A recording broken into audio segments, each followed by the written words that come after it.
Bonjour messieurs, dames, ici Éric Leray dans l'émission Occident.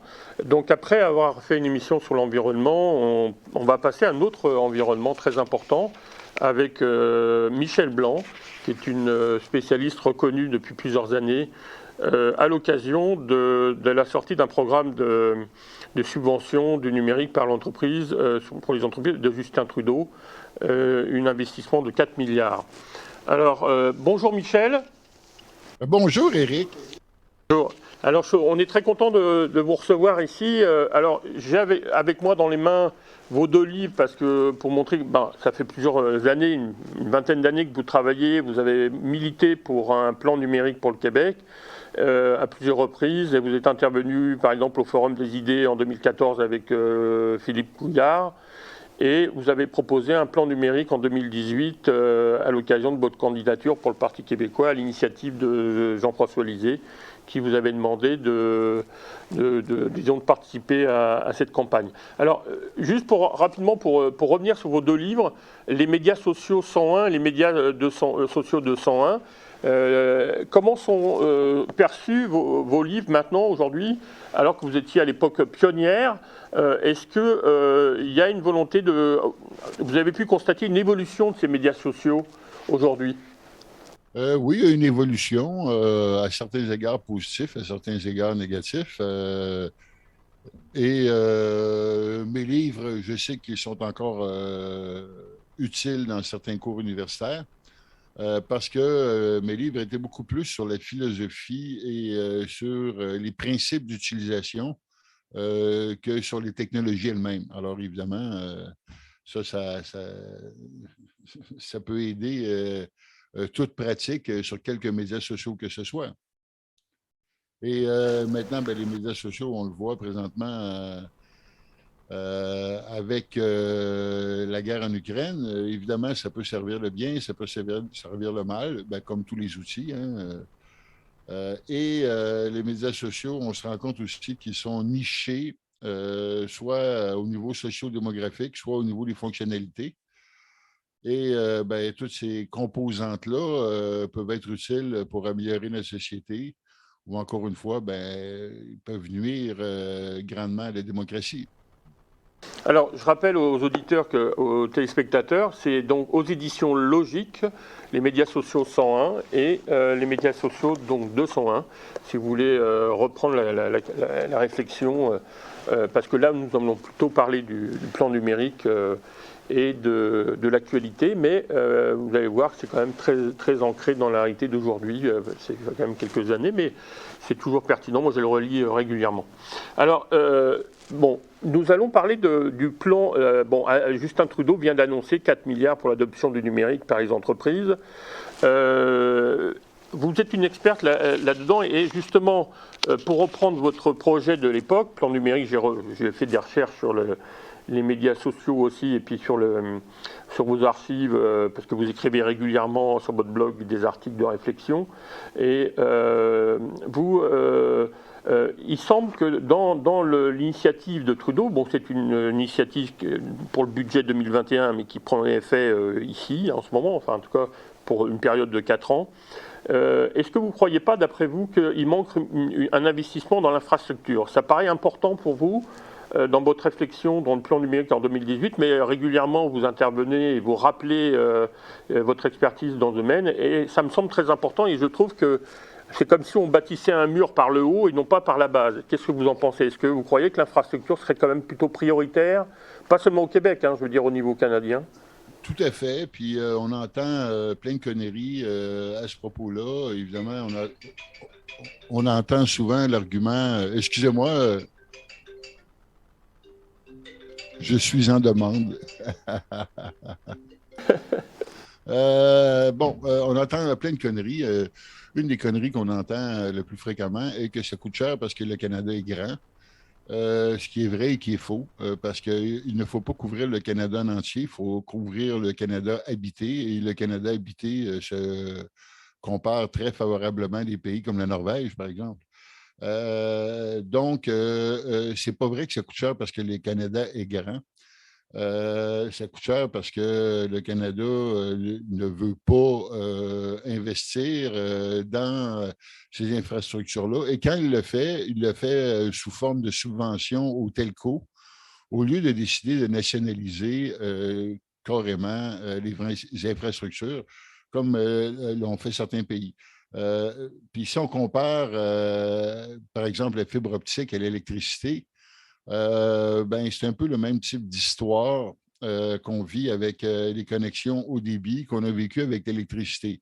Vous avez quelques gros joueurs qui branchent les régions à forte densité de population et qui font ce qu'ils veulent avec les prix. Et ben, les régions éloignées sont laissées pour compte. Quand on a nationalisé l'électricité, bien évidemment, on a uniformisé l'électricité à la grandeur du territoire. Et même, dans le temps, il a fallu se battre avec les gens pour leur faire comprendre que c'était nécessaire l'électricité et que ça pouvait permettre, par exemple, d'éclairer les fermes durant la nuit et de tondre les moutons avec des rasoirs électriques. Donc, c'est sûr que le numérique, la première étape, c'est l'infrastructure. Et c'est la même chose pour l'infrastructure cellulaire. Encore une fois, on dit que ça coûte cher parce que le Canada est grand. Pourtant, ce qui coûte cher, ce n'est pas la distance, c'est la densité de la population. Donc, plus il y a de monde, plus ça prend d'antenne. Et pourquoi ça coûte cher? Parce qu'on ne s'entend pas sur un standard unique entre les compagnies de téléphone, ce qui fait que pour couvrir un territoire et une population donnée, on va mettre 3 antennes au lieu d'en mettre une, parce que les antennes, les technologies ne se parlent pas entre elles. Donc, les telcos, pour couvrir un même territoire, vont tripler l'investissement. Alors que s'il y avait un standard commun, bien, ça ferait 3 fois moins d'investissement pour couvrir le même territoire et le même nombre de populations. Alors, on peut multiplier ces exemples-là à l'infini. Et comme vous le savez, au Canada, il n'y a pas de concurrence internationale. Alors, on a fermé la concurrence internationale. C'est réglé par le CRTC et le CRTC est inféodé par les entreprises qu'il doit réglementer. Bon, c'est un petit peu le même problème qu'on a avec l'industrie pharmaceutique. Évidemment, l'industrie pharmaceutique inféode des organismes de réglementation du pharmaceutique. Pour les télécommunications, ben, c'est un peu la même chose. Alors, ça, c'est la base. La couche après, bien évidemment, c'est les données, l'hébergement des données. Encore une fois, on va brader nos données et on va les brader aux plus offrants. Et il s'avère qu'au moment où on se parle, au Québec en particulier, ce soit Amazon et Microsoft, le problème avec ça, c'est que nos données, tout d'un coup, sont hébergées par des entreprises qui ne sont pas d'origine canadienne. Et ces entreprises-là sont soumises au Patriot Act, ce qui fait que le gouvernement américain peut avoir accès à ces données-là. Et s'il y a quelqu'un qui peut contester l'accès à ces données-là, bien évidemment, en signant avec Amazon, on cède notre droit de contester à Amazon qui devra contester pour nous s'il a le goût de contester le gouvernement américain, ce qu'ils ont quand même fait à certains égards. Mais reste que nos données les plus sensibles, on les héberge ailleurs. Alors qu'au Québec, ce qui coûte cher dans l'hébergement, ben, c'est entre autres de refroidir ces centres de données-là. Pourtant, ici, il fait fret naturellement. En plus de ça, ben, on a l'hydroélectricité. Ça serait. Alors, excusez-moi de vous couper. Je voulais juste finir sur le Canada parce que je voulais avoir, parce que je vais vous poser plein de questions sur l'identité numérique parce que vous avez des réflexions très intéressantes là-dessus. Justement, vous avez commencé à en parler là. Mais juste pour conclure, le plan de développement du numérique canadien, c'est sur 2 axes. Donc, il y a le développer vos activités commerciales en ligne et développer, les technologies. Pour vous, pour conclure, est-ce que il vous semble manquer quelque chose dans cette stratégie du numérique au niveau canadien? Maintenant, on va parler du Québec, là, mais est-ce que, à votre sens, il manquerait quelque chose? Bon, on a parlé des infrastructures, là, mais est-ce que pour vous, il manquerait quelque chose? Bien, c'est sûr qu'il manque de quoi. Par exemple, le programme canadien d'adoption du numérique, il y a une des phases où il recherche des ressources et vous suggère de devenir un conseiller numérique si vous avez la formation pour. J'ai rempli au mois de novembre l'année dernière le questionnaire pour me classer pour devenir une conseillère numérique. Je n'ai jamais eu de nouvelles. Alors déjà, on s'entend qu'il y a comme un problème. L'autre problème, c'est qui vont être ces conseillers numériques-là? Y a-t-il suffisamment de gens qui sont déjà formés pour ensuite former les entreprises? Et quel est leur niveau de formation? Mais c'est une bonne question. Je suis dans un secteur qui est une jungle et qui est une jungle où il y a plein de crosseurs. C'est très difficile pour les entrepreneurs de choisir et c'est très difficile pour les entrepreneurs de savoir avec qui ils font affaire. Vous savez, moi, j'ai une maîtrise scientifique en commerce électronique de HEC Montréal. Ça fait 20 ans que je suis consultante. Alors, on pourrait dire que je suis une experte du web, mais quelqu'un qui a un cours au cégep de programmation HTML est aussi un expert du web. On s'entend que le niveau d'expertise n'est peut-être pas le même. Puis, tu sais, c'est pas pour dénigrer les formations de cégep. Là. Écoutez, il y a des techniciens qui sont extraordinaires et qui font des développeurs qui sont extraordinaires. Par contre, tous n'ont pas le même niveau d'expertise et il n'y a pas d'ordre professionnel, il n'y a pas d'organisme pour structurer qui sait de quoi il parle, qui est bon, qui est un bon développeur, qui est un mauvais développeur, qu'est-ce qu'un développeur. Euh, alors, c'est un gros merdier et ça rend ça très, très, très difficile pour les entreprises de faire des choix, que ce soit des choix de gestion, des choix technologiques. Je travaille sur un dossier que je vais tenir secret pour l'instant, là, pour la confidentialité du dossier, mais j'ai lu des rapports d'organismes manufacturières qui voulaient faire du commerce en ligne et qui sont sortis de là très déçus après avoir dépensé quelques centaines de milliers de dollars. Pour donner un exemple, pour ceux qui connaissent un peu de quoi je parle, on leur a suggéré de faire une plateforme transactionnelle avec les technologies Magento. La technologie Magento, c'est une bonne technologie qui est utilisée pour les entreprises qui vendent 500 millions et plus en ligne par année. On s'entend, là, c'est comme une grosse Ferrari. Mais cette Ferrari-là, pour la faire fonctionner, ça te prend quelqu'un qui est fort en informatique à côté de toi à l'année longue. Si tu veux rajouter un paragraphe, c'est pas simple. Si tu veux faire une promotion, si tu veux comprendre les fonctionnalités, c'est très, très complexe. Alors qu'au même moment, tu as une autre technologie qui s'appelle WooCommerce, qui, elle, est open source et qui, elle, est la plateforme numéro un mondiale pour ceux qui vendent 500 millions et moins et qui est en train de gruger les parts de marché de Magento pour les 500 millions et plus. Il me semble qu'on aurait pu suggérer ça à ces manufacturiers-là. Et c'est une technologie qu'une fois qu'elle est installée, que vous avez une formation, vous devenez pratiquement autonome dans l'utilisation de la technologie. Et c'est fait justement pour des gens qui ne sont pas des ingénieurs en informatique pour qu'ils puissent facilement mettre des contenus en ligne. Alors, c'est le genre de choix technologiques qui peuvent être faits, mais la question, c'est qui va te suggérer, quel est son intérêt économique à te suggérer la Ferrari, alors que la Ford aurait fait la job. T'sais? Et que la Ford, bien évidemment, tu n'as pas besoin d'avoir un mécanicien spécialisé à côté de toi pour partir la voiture, pour changer les pneus et pour la conduire.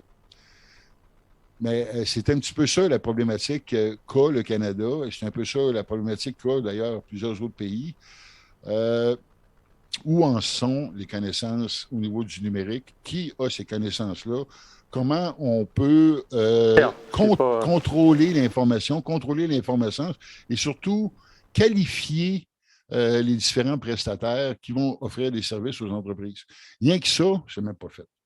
Maintenant, qui va avoir les 4 milliards en question? Qui va être le... J'ai vu un programme là, où on suggérait que des stagiaires aideraient les entreprises. Tu sais, un stagiaire qui va aider l'entreprise. Si le stagiaire lui-même n'a pas d'expertise, n'a pas d'expérience, comment il peut conseiller l'entreprise? Méchante question, tu sais. Oui. Alors, Donc justement, ça tombe bien, justement, je rebondis sur votre questionnement, c'était dans cet esprit-là. Vous, lorsque vous avez, enfin depuis plusieurs années, milité pour un plan numérique, vous insistez sur la nécessité de créer un ministère du numérique, parce que vous avez parlé un peu tout à l'heure de l'Estonie ou de la Norvège, bon alors, je ne sais pas si les chiffres sont encore valables aujourd'hui, mais vous donniez comme exemple, par exemple, l'industrie touristique. Je crois que c'était dans le Forum des idées, où vous disiez que c'est 10,4 milliards par année, avec 134 000 emplois en 2014. Et les technologies de l'information, sous catégorie du numérique, génèrent 140 000 emplois et 25 milliards, dont 30% sont exportés aux États-Unis. Et donc il y a un ministère du tourisme et il n'y a pas de ministère du numérique. Alors là, j'aimerais que vous reveniez là-dessus parce que je pense que ça permettrait peut-être de répondre à vos questions, c'est-à-dire mais qui est conseiller. Ça permettrait peut-être d'avoir des normes, enfin un peu plus, enfin disons transversales, on va dire. Justement, le Québec a fait un ministère du numérique, mais c'est un ministère qui s'intéresse plus au numérique gouvernemental, qui s'intéresse au numérique en tant que secteur d'activité qui touche toute la société et qui touche toutes les fonctionnalités gouvernementales, mais toutes les fonctionnalités qui servent à la société. Alors, on s'entend que ce n'est pas le même ministère du numérique que j'avais en tête qu'a développé le gouvernement du Québec.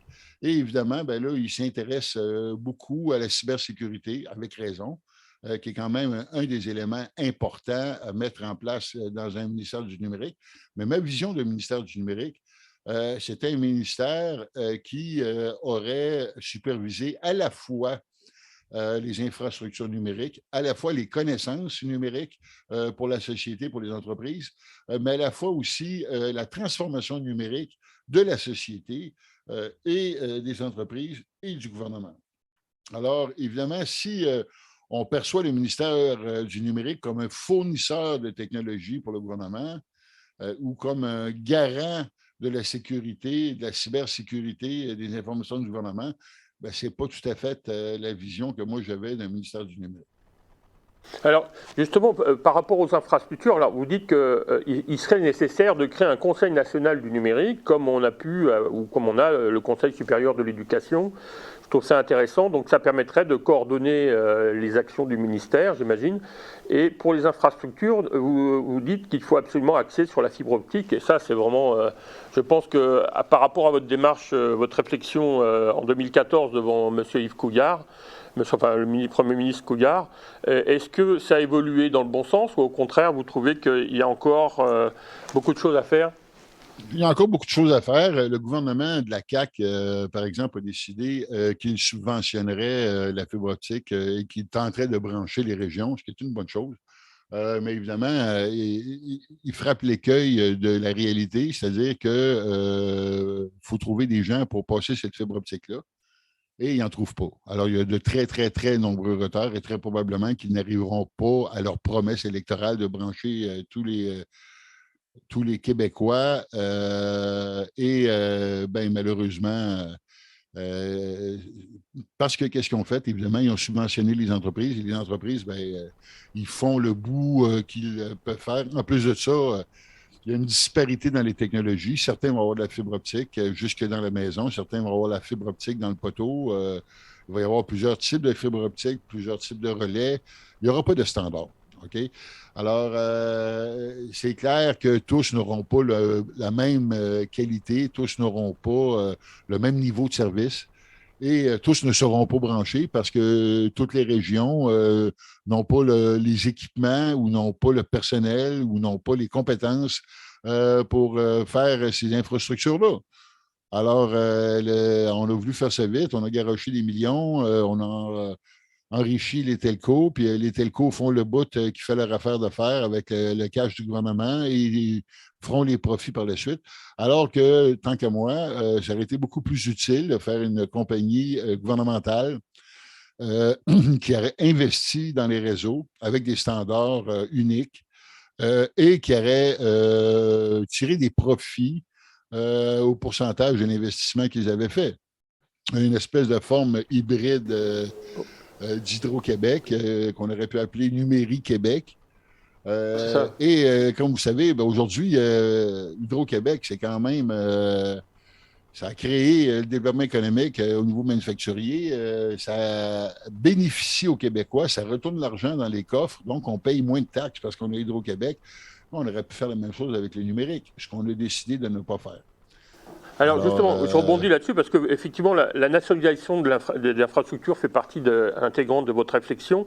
Mais c'était les moyens que je voulais aborder avec vous parce que vous parlez d'Hydro-Québec, c'est tout à fait pertinent. Soit ça serait de créer une branche Hydro-Québec numérique, ou alors de demander, parce que vous parliez du CRTC tout à l'heure qui manquait de concurrence. Est-ce que ça expliquerait la difficulté de trouver des intervenants ou des entreprises qui pourraient offrir ces services et après, disons, nationaliser ces services?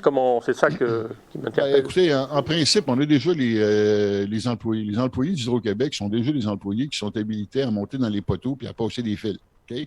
Et d'ailleurs, ils doivent le faire, je pense que c'est aux 2 ans qu'ils doivent visiter chacun des poteaux. Alors, les employés sont déjà là, les équipements sont déjà là. Tout ce qui manque, c'est l'expertise pour mettre des relais entre les différents fils. Et là, bien évidemment, il y aurait déjà suffisamment d'entreprises qui pourraient être sous-contractées et faire ces relais-là. Et il y aurait déjà suffisamment d'entreprises qui pourraient aller brancher dans les maisons et brancher dans les édifices et brancher dans les entreprises. Mais ce n'est pas la vision qu'on avait. OK? On a décidé d'aller ailleurs. D'ailleurs, la Caisse de dépôt de placement a décidé de faire le REM à Montréal. Le REM à Montréal, je pense que c'était rendu à 6 milliards de dollars. OK? Le REM, la Caisse de dépôt, c'est des financiers. C'est pas des ingénieurs, c'est pas des gens qui font de la construction ferroviaire. Pourtant, ils ont fait le REM. La Caisse de dépôt aurait pu être impliquée dans un projet de fibre optique à la grandeur du Québec. On a décidé de faire ça autrement. On a décidé de prendre l'argent du gouvernement et de donner l'argent aux telcos et de laisser les telcos faire en leur donnant certains barèmes, puis de financer certaines coops. Mais évidemment, il y a des gens qui se trouvent entre deux territoires. Okay? Alors, eux autres, ils ne seront pas branchés parce qu'ils ne sont pas dans un ou ils ne sont pas dans l'autre, ils sont sur la limite, puis ils vont être les derniers branchés, s'ils sont branchés. Je veux dire, le problème, ça a accéléré. On est beaucoup plus branchés qu'on était, mais bon, avant qu'on arrive à la complétion. Et après ça, ben, avant qu'on arrive à un standard qui serait égal pour tous, on est loin de ça. Là, tu sais. Alors, l'autre question, avant d'entamer l'identité numérique, sur lequel on va s'attarder, c'est le logiciel libre. Ça paraît important dans votre réflexion. Vous donnez l'exemple du Brésil, enfin, il y a quelques années, mais en même temps, ça reste toujours d'actualité, parce que vous dites que pour mettre à jour des logiciels pour les ministères, on parle de milliards de dollars par année, alors que là, on est dans l'open source logiciel libre. Alors, j'aimerais vous développer un peu votre réflexion qu'on peut lire d'ailleurs sur votre blog par ailleurs, mais sur la logique du logiciel libre. Quel est l'intérêt pour éventuellement le gouvernement québécois ou canadien plutôt de baser son administration sur ce genre de logiciel? Bien sûr, c'est un coût financier, mais quel est l'autre intérêt?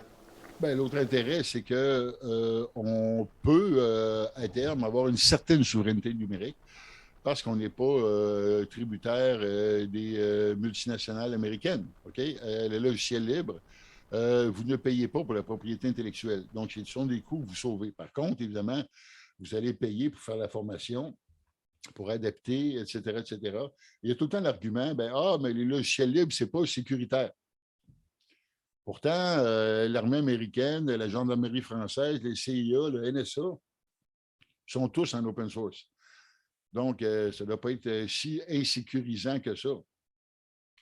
Et le Brésil, comme vous l'avez mentionné, est devenu le leader mondial de l'open source gouvernemental.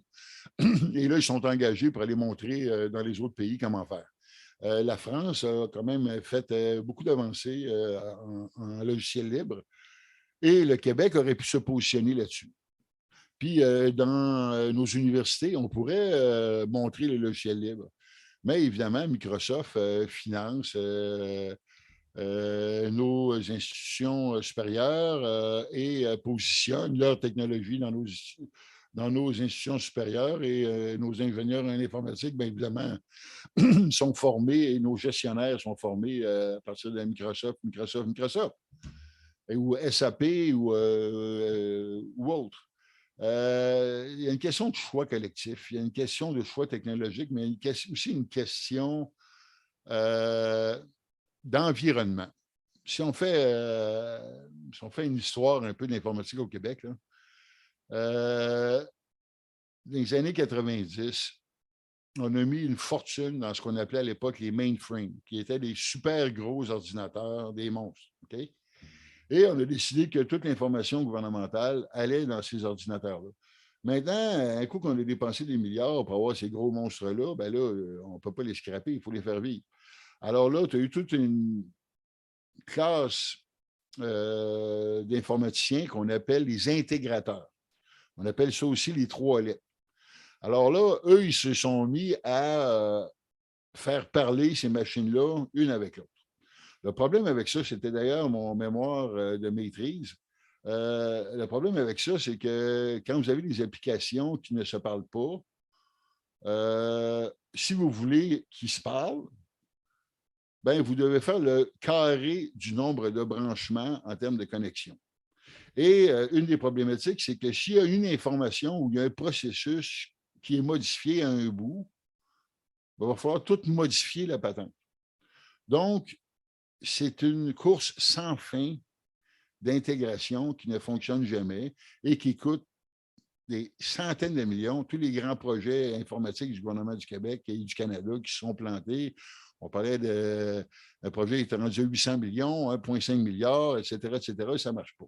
Alors qu'il y a une solution qui est simple, qu'on appelle les web services. Les web services, c'est que tu te fous du langage de programmation ou tu te fous de l'application que tu as à faire parler ensemble. Tout ce que tu fais, c'est que tu trouves et que tu partages des standards entre ces langages et ces applications-là, et tu ne partages l'information que tu n'as besoin de partager que sur ces standards-là. Donc, tu ne touches pas à l'intégrité d'une application versus l'autre application, ce qui fait que les employés continuent de travailler avec les mêmes applications qui travaillaient, mais là, ils peuvent aller chercher une information qui était dans une autre application, dans un autre langage, puisque les standards permettent une interopérabilité de transfert des informations. Ça, ce qui fait que si tu veux qu'il y ait des choses qui se parlent ensemble, les gros projets informatiques, ça peut se faire en quelques mois. Et quand tu as fait une preuve de concept qu'il y a un avantage d'affaires à partager une information, ben là, tu en fais plus.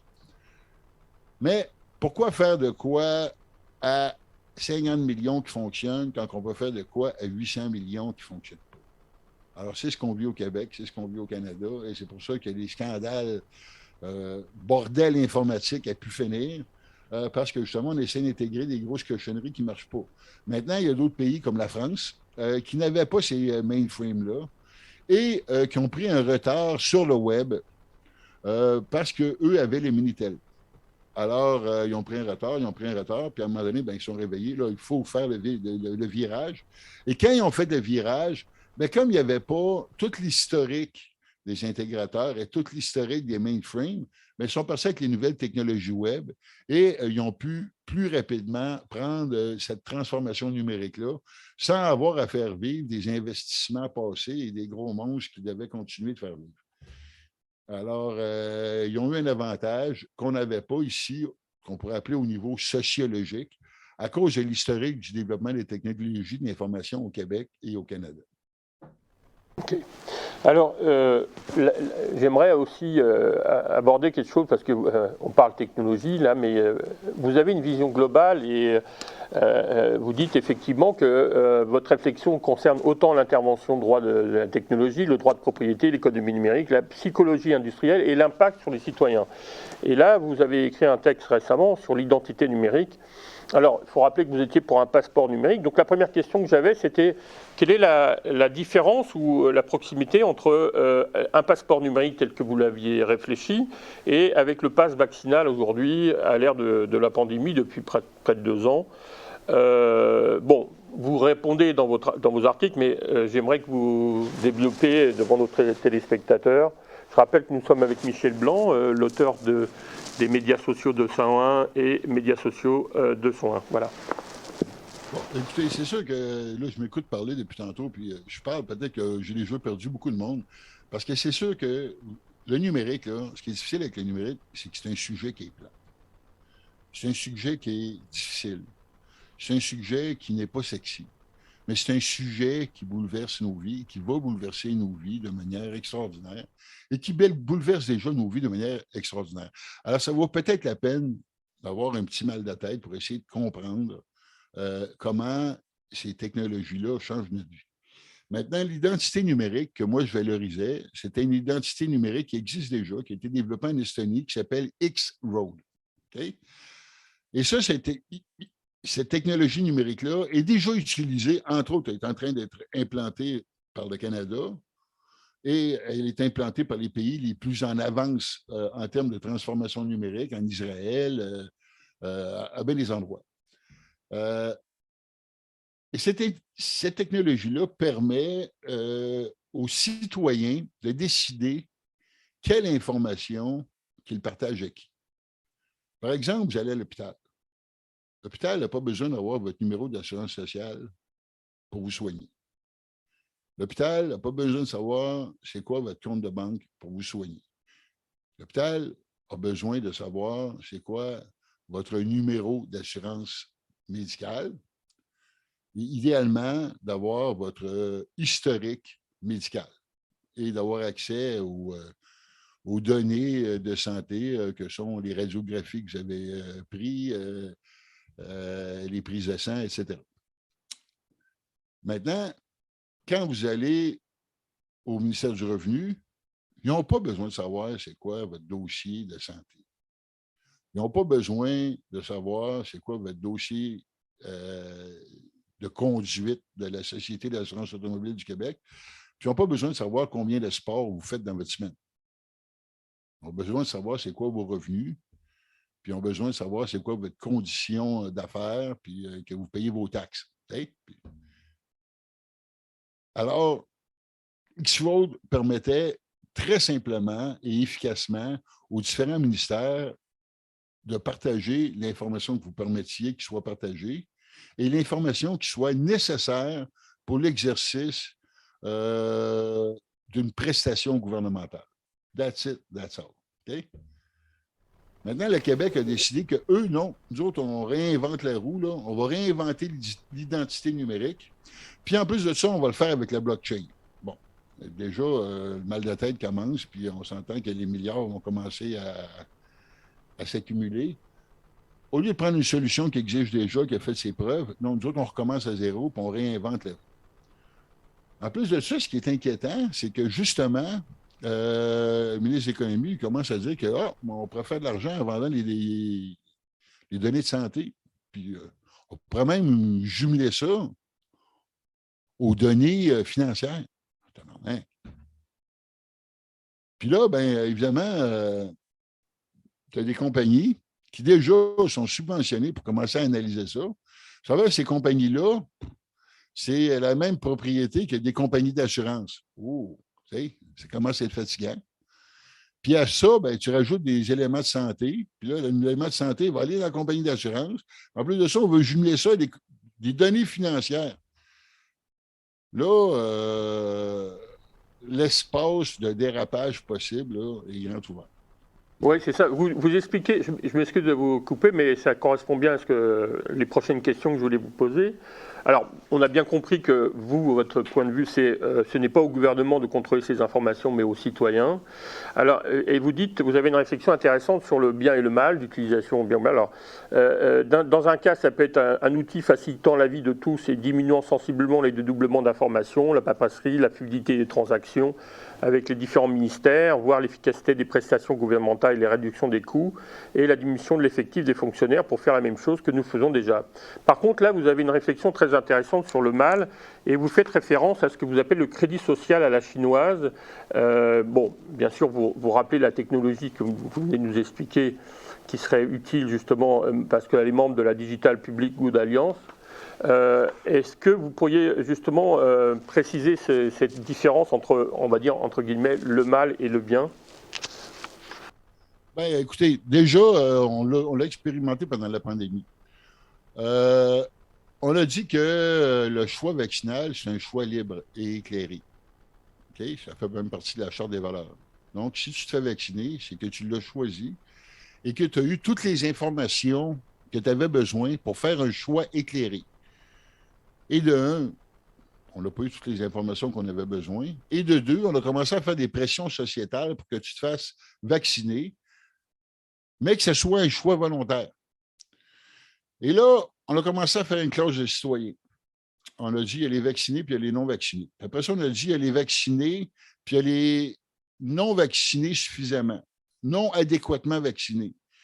Puis là, mais tout ça, on s'est servi de ça pour t'enlever des droits et te donner accès à des privilèges qui, dans le fond, sont des droits pour ta vie de tous les jours. Alors, si tu n'étais pas vacciné, tu ne peux plus aller au restaurant, tu ne peux plus aller dans certains magasins, tu ne peux plus aller voir ta mère qui est mourante à l'hôpital. Et tout ça, ça s'est fait avec un petit document qui s'appelle un passeport sanitaire, qui est un document numérique. OK? Fait que déjà, on a vu, déjà, il est quand même à l'aise. Là, déjà, une identité numérique a servi comme un outil de répression. Puis là, ben, pas besoin d'être bien visionnaire pour dire que si tu commences à ramasser toutes les données là-dedans, puis en plus de ça, d'ailleurs, au fédéral, c'est assez troublant.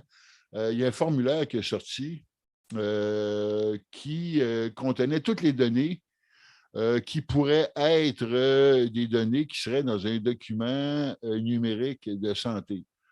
Tu sais, on allait même jusqu'à savoir, t'es-tu marié, t'es-tu célibataire, as-tu déjà eu un casier judiciaire, as-tu déjà fait faillite, as-tu ci, as-tu ça? Hey, on est loin des documents de la santé, ça, là, tu sais. Ce qui fait qu'un coup qu'on va tout savoir à numériser ça, et une fois qu'on va tout savoir partager des informations qui n'ont aucun rapport, et qu'on va décider qu'on va jumeler ça à une identité numérique forte, le fascisme, ben, c'est la porte suivante. Là. On va décider qui est bien, qui n'est pas bien, comme ils font en Chine. Si tu traverses les rues au mauvais endroit trop de fois, ben là, tu n'as plus le droit de prendre le train, tu n'as plus le droit de sortir du pays, tu n'as plus le droit de faire X, Y, Z. C'est troublant. Alors, Oui. encore une fois, la technologie, puis l'exemple que j'aime donner, c'est la machette. Hein? Est-ce que la machette est une arme de destruction massive? Tout le monde va dire non. Pourtant, il y a 500 000 personnes qui sont mortes au Rwanda à coups de machette. Tout à fait. Alors, Est-ce que c'est vous la dites faute de que... la machette? Est-ce que c'est la faute de la machette? Non. C'est de la faute des gens qui se sont servis de la machette et qui ont été brainwashés par certaines idéologies pour s'en servir. Alors, le problème, ce n'est pas la technologie. Le problème, c'est ce qu'il y a en arrière de la technologie.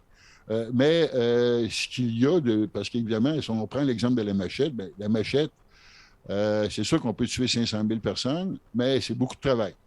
Une bombe atomique est beaucoup plus rapide et tu as besoin d'une personne qui paye sur le piton. Hein?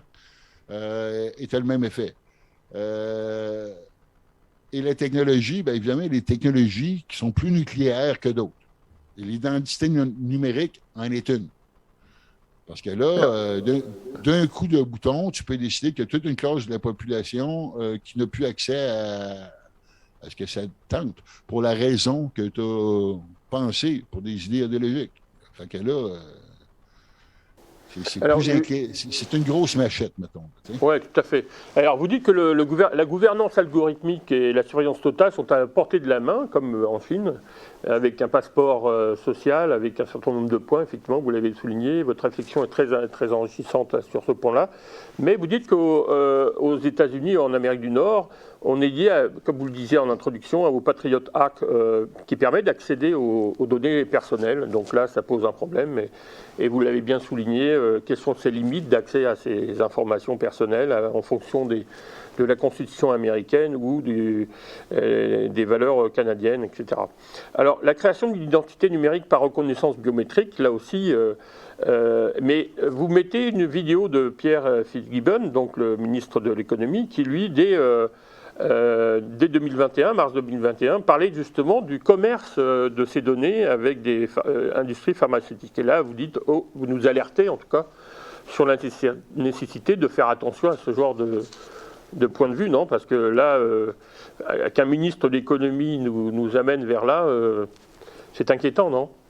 Tout à fait. Puis c'est de là que justement, ça serait important d'avoir un mécanisme non gouvernemental euh, qui, comme un conseil du numérique, qui serait là pour calmer les ardeurs de certains ministres ou du gouvernement qui voudraient peut-être s'engager dans une pente glissante. Mais évidemment, s'il n'y a pas de... S'il n'y a rien pour arrêter ce genre de dérapage-là, ben, il y a de fortes chances que les dérapages se produisent. Puis, comme ce sont des sujets qui sont difficiles, comme ce sont des sujets qui ne sont pas sexy, ben, le risque de dérapage est encore plus grand, puisque ce n'est pas un sujet dont on va facilement parler dans les médias, et ce n'est pas un sujet pour lequel on va se lever debout et on va dire ça n'a pas de bon sens, il faut que ça arrête. Alors, ça prend quand même des gens qui ont un certain niveau de connaissance qui feraient partie de ce conseil du numérique-là pour se pencher sur ces questions-là, mais surtout pour avoir le loisir d'éclairer le gouvernement sur les dangers et arrêter des dérapages qui deviendraient incontrôlables. C'est un peu comme le conseil de presse pour les journalistes. Oui, mais ça, il faudrait qu'il soit, tu sais, le conseil de presse, c'est une tape sur les doigts, puis bon, on s'entend que c'est un mécanisme ridicule, là. Je pense que ça prendrait un mécanisme qui a pas mal plus de mordant que le conseil de presse, là, tu sais. Ouais, ok. Avec plus de pouvoir, on va dire. On va dire. Ok. Alors pour conclure, je voulais vous amener vers une petite réflexion parce que vous citez Sylvain Carle qui parle des ressources humaines. Effectivement, le peuple québécois est un peuple créateur et maître des cerveaux, mais on voit depuis quelque temps, depuis la déclaration de 2018, enfin, on voit une expertise se développer autour de l'intelligence artificielle, donc qui est associée bien sûr au numérique. Alors on a la chance d'avoir plusieurs personnalités qui sont des références et il y a une enquête selon une étude du Forum IA Québec. Donc le Québec se classerait au 7e rang mondial pour la performance en intelligence artificielle. C'est Science IA du 9 mars qui en parle. Mais en même temps, on apprend par le fait, et vous en avez parlé dans votre réflexion, c'est-à-dire pour justifier la nationalisation, pour éviter que les grosses entreprises internationales ou nationales se fassent de l'argent sur notre dos sans avoir de pouvoir sur la gestion de nos données. Et on voit bien que l'intelligence artificielle, comme en Chine par exemple, est utilisée dans cette idée de passeport social. La stratégie québécoise en intelligence depuis 2016 artificielle est un échec. Alors ça, c'est un article de Alain McKenna dans Le Devoir, où il y a un portrait de l'industrie numérique québécoise fait par l'Institut de recherche en économie contemporaine, ILREC, qui explique en fait que l'expertise développée au Québec, pour les raisons que vous avez évoquées, en fait, partirait, ou en tout cas, serait utilisée essentiellement par des entreprises étrangères. Alors là, je trouve que c'est comme si vous étiez pionnière et que vous aviez déjà identifié dans votre réflexion cet enjeu, mais là, ça devient flagrant, quoi. Oui, puis en même temps, l'intelligence artificielle, ça aussi, c'est une grosse boîte de Pandore. Justement, en janvier, j'étais conférencière pour les étudiants à la maîtrise en intelligence artificielle de la Toulouse Business School. Puis, je parlais des nombreux problèmes d'éthique reliés à l'intelligence artificielle. Je notais aussi qu'il y avait un article du Figaro qui disait que 60 des compagnies d'intelligence artificielle en France n'avaient pas d'intelligence artificielle. Alors, c'est un peu le problème de la boîte noire. J'ai une boîte noire, donne-moi du cash, mais tu ne peux pas savoir ce qu'il y a dans la boîte noire. Alors, il s'agit de dire intelligence artificielle et l'argent tombe. Maintenant, c'est un tour de magie. De quoi, mais on ne sait pas c'est quoi. Okay? Puis dans le fond, l'intelligence artificielle, ben, c'est basé sur des algorithmes. Maintenant, les algorithmes, eux-mêmes, sont développés par des mathématiciens, par des ingénieurs, et eux-mêmes, ils ont des biais. Et est-ce que l'intelligence artificielle induit des biais? Peut-être, probablement. Après ça, l'autre problématique que je donnais, il y a la vision proactive et il y a la vision rétroactive. Puis l'exemple que je viens de donner, c'est l'exemple d'Amazon. C'est un peu le même problème qu'on a vécu avec les mainframes dont je parlais tout à l'heure. On a mis bien, bien, bien d'argent. Fait que là, après ça, on a tellement mis de l'argent là-dedans, bien là, il faut s'en servir. Tu sais. Alors, Amazon a mis des centaines de millions dans l'intelligence artificielle et ils ont développé ce qu'on appelait la filtration collaborative. OK? Ceux qui ont aimé telle paire de souliers ont aimé telle paire de souliers, telle paire de souliers, telle paire de souliers. Et 50 de leur chiffre d'affaires vient de la troisième ou la quatrième suggestion, qui est un petit produit de niche que personne ne connaît. Mais ça, c'est 50 des ventes d'Amazon. Alors, la filtration collaborative, c'est extrêmement payant pour eux autres. Mais en même temps, moi, je chausse des 13 WW de femmes. Et quand je vais pour m'acheter des souliers sur Amazon, on me présente encore toutes les grandeurs imaginables. Pourtant, ça fait déjà 3 paires de souliers que j'achète là. Ils devraient se souvenir que peut-être que j'ai acheté les 13 WW. Mais non, ils ne s'en souviennent pas parce qu'eux autres ont investi dans l'intelligence artificielle proactive, le futur. Alors, le passé, qui est ton expérience de consommation, ils n'en prennent pas compte. Ça n'existe même pas dans leur réflexion. Puis pourtant, ce n'est pas une grosse intelligence artificielle. Là. C'est rien de scanner les données passées et de voir un peu que si tu as fait ça, tu vas faire ça. Maintenant, le downside à ça, c'est qu'évidemment, si je m'en vais sur Amazon et que je m'achète une bolle de toilette, je ne veux pas qu'on me présente des bolles de toilette le reste de mes jours. Par contre, si ça fait 5 bolles de toilette que j'achète, ça se pourrait que je sois un plombier et que j'en achète d'autres. Ainsi, Netflix a compris un peu le passé. C'est pourquoi que quand tu rouvres Netflix, tu peux te faire un usager, tu peux avoir plusieurs usagers. Comme ça, si mon petit-fils vient chez nous la fin de semaine et qui écoute les petits bonhommes, ben moi, je ne serais pas pris à avoir des suggestions de petits bonhommes pour le reste de mes jours parce que là, il est retourné chez eux, puis moi, je suis seul, je vais écouter des films qui me tentent. OK? Alors, en mettant l'usager Liam, ben là, tout l'historique de ce qu'il va avoir regardé, ben, ça va être son historique à lui et les recommandations futures seront basées sur son historique passé. Tout ça pour dire là, que l'intelligence artificielle, là, ça peut être extraordinaire, ça peut apporter des bénéfices, 50 du chiffre d'affaires d'Amazon, c'est de l'argent, mais en même temps, il y a des écueils avec ça. Puis en même temps, il y a des dangers avec ça. Puis en même temps, ça peut être aussi contre-productif en fonction de comment on regarde cette intelligence artificielle-là. On le regarde-tu pour le futur ou pour le passé ou pour les deux? Et ben, les questions éthiques, encore là, c'est que je disais, tu sais, moi, j'ai toujours refusé de travailler pour le secteur de la pornographie. Ça aurait été extrêmement payant pour moi. C'est les grands innovateurs du marketing Internet. Mais par principe éthique, j'ai refusé de travailler pour eux autres.